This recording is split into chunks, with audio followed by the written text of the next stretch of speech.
natural ability did not. Keep those seatbelts buckled. Watch this. Here we go. Okay. I'm worried about natural talent. Here we go. Okay. Let me tell you about the West Point story. West Point is a U.S. military academy. But before the West Point story, let me tell you about the McKinsey story.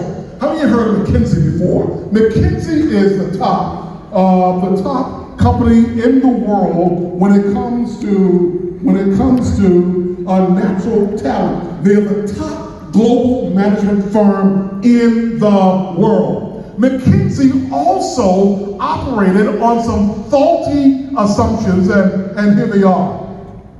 They ended up putting together a paper called The War for Talent. Everyone shout, talent. The War for Talent. Here's what they discovered. In this white paper they wrote, I'm going to read it verbatim, they wrote this: companies in the modern economy rise and fall depending on their ability to attract and retain A-level players. Hold on to your seats. Here we go.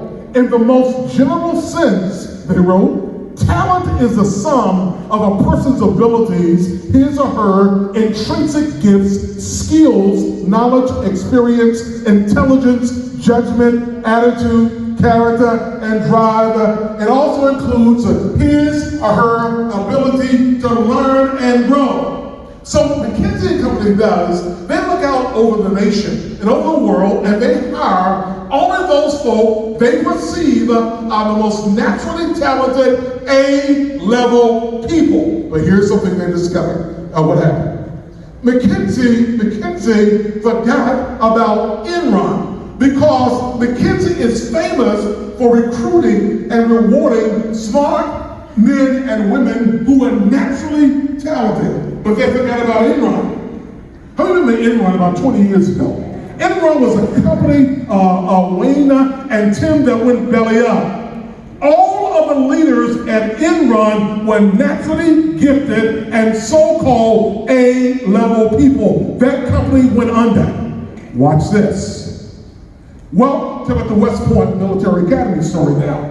They had a dilemma, and the dilemma was simply this, that they had a washout rate that made no sense. West Point is the most difficult place to get into. First of all, here it is. When it comes to West Point always annually has an average of 14,000 applicants. Not only do they have that, but over 4,000 are nominated out of the original 14,000. 2,500 met the standards, and 1,200 are admitted and enrolled. Watch this again. 14,000 folk signed up. All 14,000, as it were in this room a little while ago. 14,000 applicants. Only 4,000 are nominated out of those 14,000. 2,500 met the standards, but only 1,200 admitted and enrolled. Hold on, I'm going somewhere. That means that 1 out of 5 of them are the only ones who ended up succeeding in getting in. But they still have a dilemma. Let me tell you the dilemma. Watch this. Every year in the summer, West Point has, Tony, what they call Beast Barracks. Beast Barracks is about an 8-week time in the summer where there is physical exertion, there's mental exertion, and it happens around the clock for 8 straight weeks. Here is the schedule that happens to these young folk at West Point up in New York every summer. Those who are entering West Point for the first time. Watch this. Well, in the morning, they get up at 5 a.m. After 5 a.m. wake up, they have 5:30 reveille and formation. They have a 5:30 to 6:55 physical training. At 6:55 to 7:25, they have personal maintenance. At 7:30 and 8:15, they have breakfast. 8:30 to 12:45, they have training classes. After that, they have lunch. After lunch, they have training classes again. 4:30 to 5, they have organized sports. From 5:30 to 5:55, they have personal maintenance. And then from 6 to 6:45, dinner. And then it keeps going because at 7 to 9, they have training classes. And from 9 to 10, they have commander's time. And then at the end of the day, the thing is over. And what happens is that this starts back over every single day, 7 days a week for 8 straight weeks. The thing is that they ended up having a very significant washout rate. Those who came in very excited, gung-ho, we can do this, they had a washout rate. But watch this. In that washout rate, let me get this through again very quickly. That was the schedule during the day. Well, watch this, everybody. They discovered that there was no significant difference between the top 25% and the bottom 25%. Watch this, everybody. They assumed that those who came in with natural talent, they assumed that those at the top of the food chain would survive. They said we got a problem here because the top 25% of recruits who came in were washing out at the same rate as the bottom 25%. Look at me and shout, what happened? You don't want to know. Let me try this side here. This side telling me, what happened? What happened? This side try, what happened? Let's take an offering and I'll tell you what happened. Watch this. Here's what happened. Angela Duckworth was called upon when she went back to school, became a psychologist. She ended up joining the psychologists on the staff of West Point, and they did some research. They were trying to figure out what is that one thing that we can isolate. Wait, tell me, I'm off the stage. I feel trapped. Okay, here we go. What is that one thing that we can isolate, that can figure out those who make it and those who don't? Because we just discovered that those who join 4D, talent may not mean anything. Natural ability may not mean anything. Because at West Point, they discovered the same thing. So Angela Duckworth did all of these studies, and she discovered when she looked at the cadets who were coming intake, the one thing they discovered of those who actually made it was this word here. Say it, everybody. Grit. Everyone shout, what? Grit. What is grit? Grit is, no matter how hard it gets, never giving up. No matter how difficult a training day is, never giving up. Grit, some definitions of it here, is courage. It's for everybody else. Out loud, not only courage, but what? What else, everybody? Keep reading. Determination. What else? That's the D word.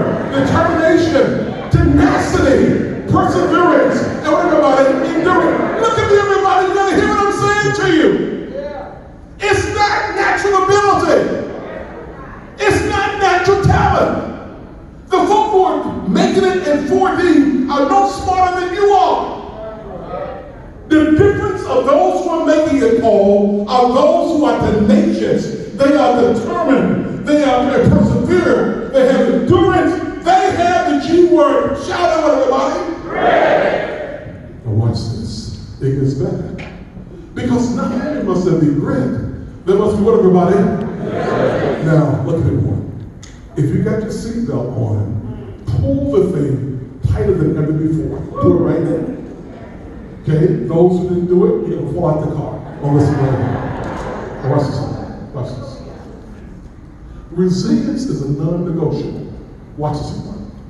So, here's the definition that Joseph Folkman put together for resilience. He says resilience is a resilient person is one who sees failures as a temporary, what, everybody? A failure as a temporary, what, everybody? Guys, I'm not giving you false data up here. This is deeply researched. Resilient people are those who see failure as a temporary setback. They can recover from how quickly? Quickly. They maintain a positive attitude and a strong sense of opportunity during periods of turbulence. Tell you about a lady named Helen Keller. How many of you ever heard of Helen Keller before? Now tell me, buckle your seatbelt real tight on this one here. Helen Keller was born not only blind, she was born deaf. In other words, all you can do now is just sit and live out your life. She couldn't speak, she couldn't hear, she couldn't see. But Helen Keller ended up going to school and got a degree from Radcliffe College. Not only that, but Helen Keller, of all people, ended up writing a book called Optimism. How do you write a book on optimism when you are deaf, you are blind, and you cannot hear, you cannot talk? Went to college, despite the obstacles, despite the failures. She ended up writing a book on optimism. Watch this, it gets better. Let me tell you about this friend named Chris Simons. Chris Simons is in school with Wayne, with Tim, and myself in college. Chris Simons was the most athletic guy around. About 11 years ago, Chris was diagnosed with Lou Gehrig's disease, or ALS. He was diagnosed with it, and the average lifespan is only 2 or 3 years. In fact, everyone who was diagnosed with ALS after Chris are all dead. Watch this. What was the difference? I want to call it resilience. In fact, Chris texts me every single day. Chris has now gotten to the place because one of the impacts that happens to you with ALS is eventually you can't breathe anymore. Chris now, in the last few weeks, has practiced getting off the vent, and he's up to an hour and a half breathing on his own. Chris said, I plan by God's grace, someone shout God's grace, because you can't do this on your own. Chris says, by God's grace, I plan to be the first person that reverses ALS. It's called resilience. Tiger Woods is the greatest golf player alive. I mean, he was the guy that, remember, most of us got into golf when Tiger came on the scene. Some of us started playing, some of us didn't. I am an awesome caddy. I am. I'm very good. I really am. Watch this, everybody. Over 5 years ago, Tiger lost several things. Tiger lost his marriage. And you're going to give up with that one. Marriage is over. You remember all the sordid stories and the stunning events that happened there in Florida with golf clubs and dinner cars.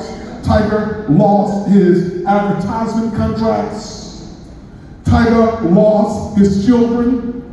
Tiger lost his health, that huge back issue he had. Tiger lost his game. Was not, didn't even make the cut sometimes. Didn't qualify to play in the golf tournament. Tiger lost his reputation. It was all over. But there is this thing called resilience. If Rick is staying at it, despite the obstacles, resilience is that when you fail, the ability to get back up again. Watch this, everybody. How many remember this? A few months ago. In thousands behind him coming down the hill. And you have to think, this whole process, I mean, it has been a winding journey of a process. It's exciting. It's like the Open Championship where they let the gallery converge on the 72nd hole, and we'll lock up with the players. You have to walk through a lot of the gallery.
Tiger, if you go back to the first surgery that caused you to miss the Masters back in 14, what would you consider to be the low point?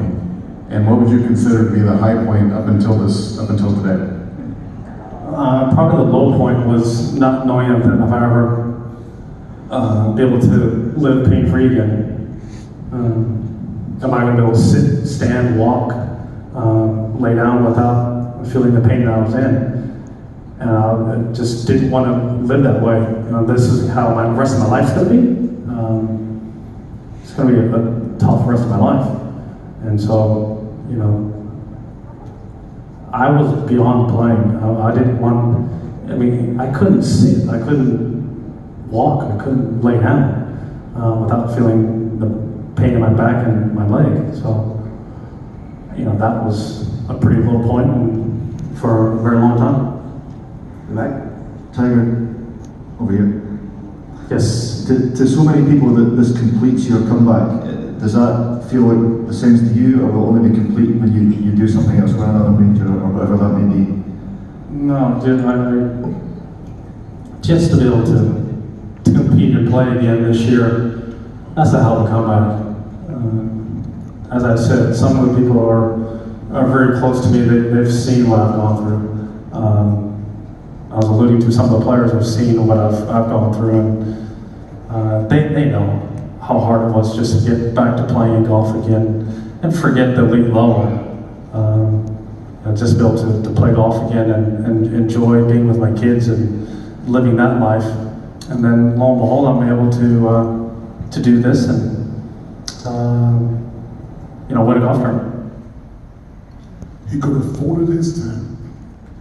He said, that's it.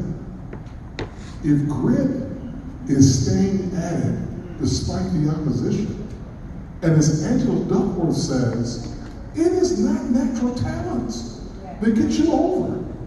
It's your ability as day after day, on Sunday and on Thursday, getting in the calls, making sure that in the simulation room that you're working at it, making sure you're learning how to read the charts. And as our friend said, this doesn't come overnight.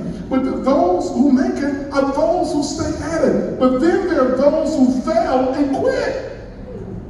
That's where resilience kicks in. The resilient people are the ones who get up and do it again. Because see, remember, the resilience is this. Tiger says it means a lot more to me now because there was a point in time I didn't think I would do it again. Look at this, everybody. I love this here. That is this. That's you. That's not you. Because resilient people bounce, not break. Well, I'm going to make one hands up the back. Look at the person beside you and tell them, bounce and don't break. And they bounce, but they don't break when adversity hits. How many of you have ever had some tough days in training? Raise your hands. How many of you have ever wanted to give up? How many of you have quit before, but you came back? All over this room. Watch this, everybody. That is this. There was this company as an inn called Ziegler Folkman. Ziegler Folkman said this: the most resilient leaders or people are viewed as the most effective leaders as well. There's a tie to them of resilience. Forbes magazine says there are 7 ways to become a more resilient person and a more resilient leader. Watch this. Communicate powerfully. And that's what all of you are doing, is that not only with yourself, but remember you're taking the moniker of this country, of this company, and you're saying not only am I gonna grow, but I'm gonna grow those around you. Because you get your most value out of life when it's not just you, but you are growing those who are also beside you. Yeah. Can you say amen to that? Yeah. Watch this. Resilient leaders also are coachable. Say it again, Freddie, I will. That means they know how to get on the call on Sunday and Thursday and learn. Look at the person beside you and tell them, you're going to be coachable. Watch this. They build positive, trusting relationships. Yes, they do. Because they understand the value of being with people. But they also are bold risk takers. Tim opened tonight by saying, listen, this thing you can lose, you can gain, you can lose. But if you play it safe in your life, I guarantee you would never gain. 15 months ago, I decided to walk away from a decent paying job. Someone shout, decent. And the thing, when the Lord finally released me to go and do what I'm doing now, what took me so long to act is that I feared walking away from a paycheck. A paycheck can keep you locked in place. There's another thing called the M word. It's called what? Mortgage.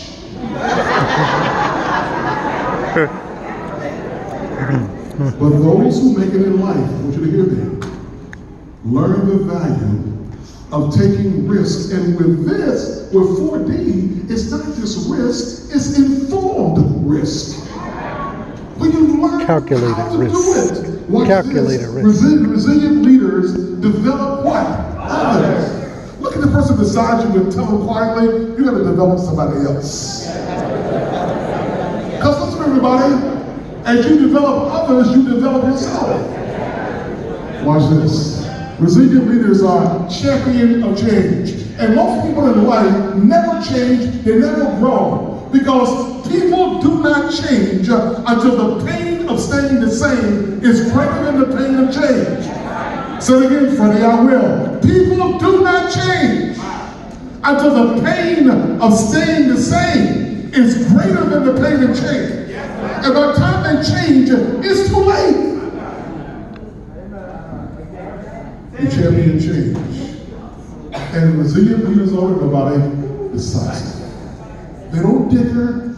This evening Tim stood and Raymond stood and said, those who want to do this, come down front. At some point, you're going to be decisive enough to make a move. But it ends up being the best move of your life. I like to end with this right here. And so resilient people and leaders they communicate powerfully, they're coachable, they build positive trust relationships, are bold risk takers, develop others, champion change, are decisive. We'll end with one last one here. Stephen Covey, in his amazing book called The 7 Habits of Highly Effective People, talks about in that book that every single day, people are trying to climb the ladder of success. They go to multi-level marketings, they get 15,000 folk in their downline, all under 8 years old, They're trying to climb the ladder of success. They are sacrificing family, sacrificing themselves, sacrificing their health. But on reaching the top of the ladder, they discover that the ladder has been leaning against the wrong wall.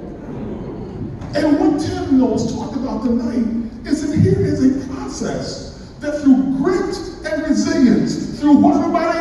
Grit. And let's see if we do it louder. This is grit, this is resilience. Through what? Through grit. And that's not loud enough. Through grit. And one more time. Through grit. And you can make it. That means that you're leaning the ladder against the right wall. Go off tomorrow morning and do it again. Thanks for allowing me to do this.